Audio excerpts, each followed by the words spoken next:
I shouldn't have noticed her smile the way I did. But I did. And once I did, I couldn't unsee it. The light from the hallway stretched into the living room, catching the side of her face as she leaned over the toolbox I'd left open on the floor. My hands were still dirty from pulling at the pipe under the sink, but all I could think about was how close she was standing, how her perfume, something faint, like citrus and vanilla, sat in the air between us. "Are you sure you know what you're doing down there?" she teased, voice playful but low, like she didn't want the whole world hearing. I should have said something clever, but instead I coughed, smearing my hand against my shirt. "More sure than I was an hour ago." She laughed. Not loud, but soft, the kind of laugh that carried a little warmth and a little pity. It made me straighten up fast, almost hitting my head on the counter. She noticed and tilted her head, the corners of her mouth lifting in that half-smile again. I tried not to look too long. Tried. The house was quiet, too quiet. No TV humming in the background.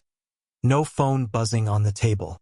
Just the two of us, with the dripping faucet finally silenced, and an emptiness that seemed to press us closer than it should have. I told myself I was just helping out, being useful.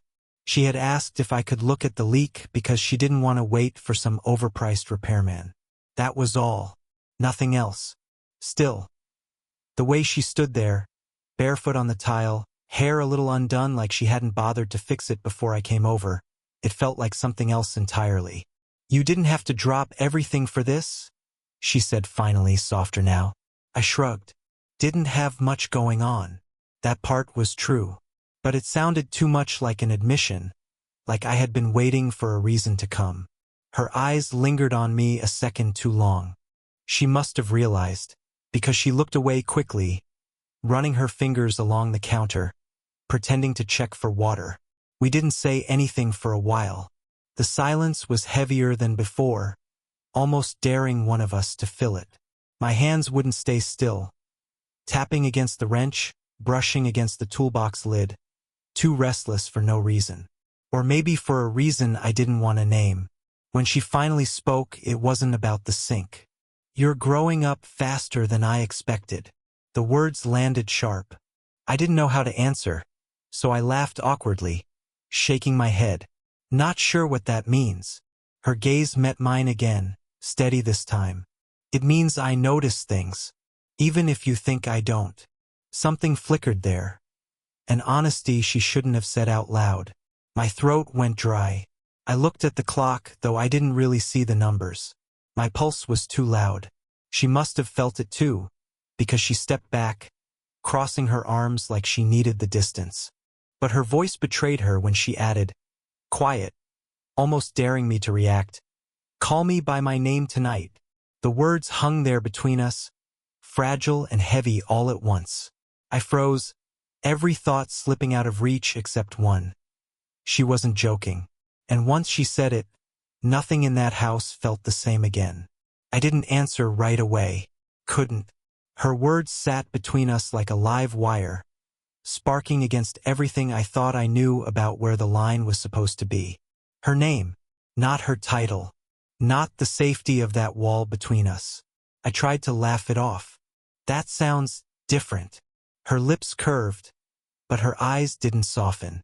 Different isn't always bad.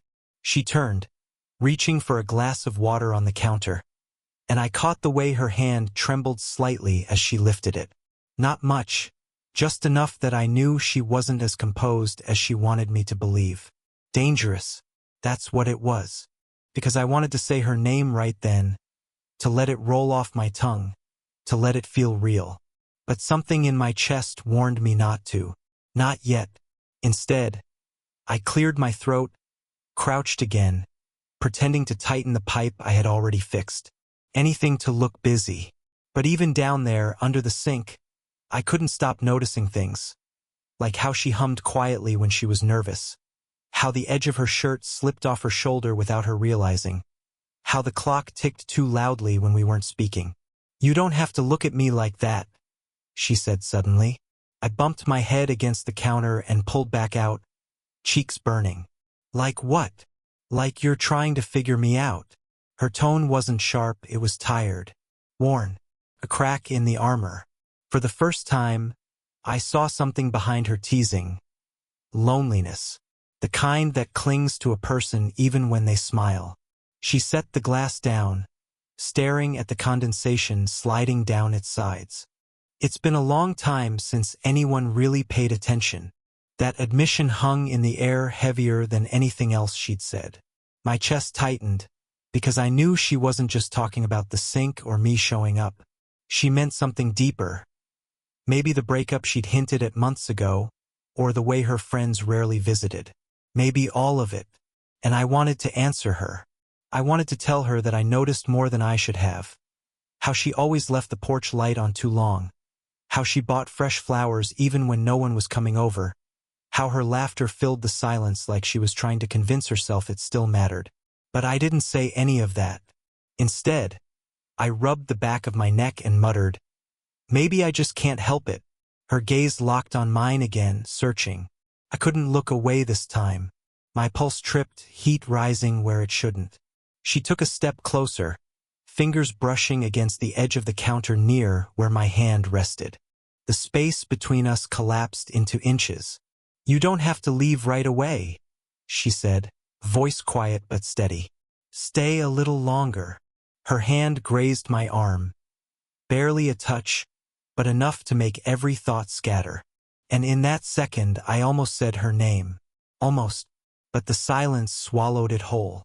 Her hand lingered longer than it should have. Not a grab, not even a deliberate gesture. Just her fingertips grazing the inside of my arm like she had forgotten to move them away. I should have stepped back. I knew it, but I didn't. "Stay," she said again, softer this time, as if testing whether I'd obey or run. My throat worked, but no words came out. Instead, I lowered myself onto the edge of the couch, pretending like I needed to rest after crawling around under the sink. She followed, sitting at the other end, but close enough that the cushion dipped under her weight, close enough that the air shifted between us. For a few seconds, neither of us spoke. I picked at a rough spot on my thumb, pretending it mattered, while my heart refused to calm down. Then she whispered, almost like she hadn't meant to, "It feels strange having you here like this." "Strange how?" She gave a quiet laugh, though it cracked halfway through. "Like I forgot how to just be with someone, without pretending I'm fine." That admission hit harder than it should have. She wasn't teasing anymore. She wasn't in control. She was raw in a way that felt dangerous because I wanted to reach for her, not to cross the line, but just to let her know I heard her. And that's when it happened. Her knee brushed against mine. Accidental, maybe, but she didn't move it away. My skin buzzed at the contact, a simple point of touch that felt like it carried everything unsaid between us. I opened my mouth to say something, anything to cut the tension, but the sharp vibration of her phone broke through the moment. The sound made both of us jump. She grabbed it quickly, pressing it to her chest before looking at the screen. I caught the glimpse of a name, someone I didn't recognize. Her lips pressed thin, and without answering, she turned the phone face down on the table. "They can wait," she said simply. The way she said it made my stomach twist, like I'd just been chosen over someone else. And instead of easing me, it only pulled me deeper into the pull of her presence. "I should probably," I started, gesturing vaguely toward the door. My voice didn't sound convincing, even to myself. She tilted her head, studying me. "Do you really want to leave?" Silence stretched. I swallowed, fingers tightening around the fabric of the couch cushion. Because the truth was, I didn't, not even a little. Her hand lifted, almost tentative, as if she were about to close the distance. My pulse thudded in my ears. But then she stopped, hovering just inches away, her eyes locked on mine. "Say it," she whispered, voice trembling now. "Say my name." The room held its breath. My lips parted, ready, reckless, wrong. And then, a sharp knock rattled the front door. We both froze, the moment collapsing, unfinished. The knock at the door didn't last long. A few heavy thuds, then silence. Whoever it was must have given up, but the sound had already split the moment open. She exhaled slowly, her hand still suspended in the space between us, then pulled it back to her lap. I watched her shoulders tighten, like she was trying to reel herself in, tuck herself back into the role she was supposed to play. I should have let her. I should have stood up, made a joke, said goodnight. That would have been the smart thing. But my chest burned with everything unsaid. You almost said it, she murmured, eyes fixed on the glass of water still sweating on the counter. I swallowed hard. Yeah, I almost did. Finally, she looked at me, and this time, there wasn't any shield in her expression. Just exhaustion and want, tangled together in a way that scared me more than the knock on the door had. I shouldn't. She stopped herself, pressing her lips tight, then started again. I shouldn't need this as much as I do. Her voice cracked on the last word. For a second, I forgot how to breathe, because no one had ever seen her like this. The woman who always seemed steady, teasing, composed. And here she was, admitting a weakness I hadn't earned the right to know. Maybe I shouldn't either, I said quietly before I could stop myself. My voice shook with it, the truth I hadn't planned to confess. But I can't stop thinking about you. The words landed heavy in the room. She blinked, her lips parting, as though she wanted to scold me or laugh or cry. Instead, she leaned back against the couch, her eyes wet but refusing to break. You don't know what you're saying, she whispered. I do. The silence that followed was unbearable, the kind that makes every second stretch too long. My hands twitched in my lap, aching to reach for hers, but I kept them still. You think this is just starting, she said quietly, fingers tightening in her lap. But it isn't. I frowned. What do you mean? Her eyes didn't leave mine. I felt this pull, for longer than I want to admit. Before tonight, before the sink, before all of this. The words hit me like a jolt, equal parts relief and shock. All this time I thought I'd been carrying something alone. These stolen glances, these restless nights. And now she was saying she had carried it too. But before I could answer, the phone on the table buzzed again. Louder this time. She flinched, glanced at the name, then slid it away like it burned her. My chest tightened. Who keeps calling? Her jaw worked. For a second I thought she wouldn't say, but then she whispered, It's him. Your ex. Her silence was confirmation enough. He still thinks he has a claim, she said bitterly. He doesn't. But he knows me too well. He'd know if something was different. That revelation shifted the ground under us. Suddenly it wasn't just about us wanting something forbidden. It was about what we'd risk if anyone else found out. I leaned forward, voice low. Does he know I'm here? Her laugh was short, humorless. He doesn't need to. He'd hear it in my voice tomorrow. He'd know. The thought made my skin prickle. Not because of him, but because she was admitting what I meant to her without saying it outright. I shook my head, words spilling before I could catch them. So you've been feeling this too, this whole time. She finally looked at me, raw and unguarded. Do you think I didn't notice the way you watch me? The way you hesitate before leaving? I noticed, and it scared me, because I knew if I acknowledged it. She stopped, breath catching. Then it would be real, I finished for her. Her lips parted, no denial, just silence. And then, as if to undo everything we'd admitted, she said, You should go. Before I make a mistake I can't take back. It was the reversal I hadn't braced for. The same woman who had asked me to stay now pushing me away. But I couldn't stand. My body refused. Tell me you don't want this, I said, my voice steadier than I felt. Her eyes filled with something I couldn't name. She opened her mouth, but no sound came. Only silence. A silence that was louder than any confession. She still hadn't answered me. Her silence pressed harder than any words could have. Tell me you don't want this, I repeated, softer now, almost pleading. Her eyes shimmered, and for a second I thought she might actually say it. That she'd end it here, that she'd put us both back in the boxes we were supposed to live in. But she didn't. Instead, she shook her head, one sharp, helpless movement. I can't lie to you like that. The breath I'd been holding broke out of me. I leaned forward before I could think better of it. Then stop pushing me away. She laughed, quiet, strained. You don't know how dangerous this is. I don't care. My voice was raw now, stripped bare. I've been trying to pretend I could walk away, but every time I leave, I just end up finding some excuse to come back. Fixing a sink, carrying groceries, whatever. It's not about any of that. It's about you. Her face softened, the fight slipping out of her shoulders. You shouldn't say things like that. But it's the truth, I whispered. And I don't want to keep pretending. For a long, unbearable moment, neither of us moved. Then she closed the space, just a fraction, her hand brushing over mine, tentative but deliberate this time. Her fingers trembled, but she didn't pull away. Do you know what you're asking for? She whispered. Yes, I said. My throat was tight, but the word came steady. I'm asking for you. Something inside her broke then, not in a destructive way, but in the way a dam breaks when it can't hold the flood anymore.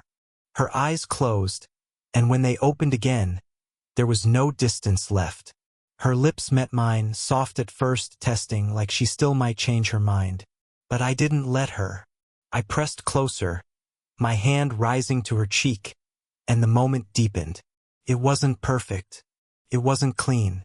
It was messy, desperate, a little too much, but it was real. When she finally pulled back, breath shaky, she didn't look away. If we do this, it won't be simple. It won't be safe. I nodded, still catching my breath. I don't want simple. I don't want safe. I just want you. Her lips curved, almost a smile, though her eyes were still wet. God help us both. We sat there in the quiet, the world outside the door forgotten, our hands still tangled together. For the first time, neither of us tried to hide what we felt. And though nothing about tomorrow was certain, one thing was, we had finally crossed the line, and neither of us wanted to go back. The house felt different after that kiss. Not louder, not brighter, just different. Like something invisible had shifted, and no matter how carefully we tried to step around it, the truth was out in the open now. She leaned back against the couch, still holding my hand. For the first time all night, she didn't try to cover the tremor in her fingers. I don't know how we're supposed to explain this, she admitted, voice low. Maybe we don't, I said. Not yet.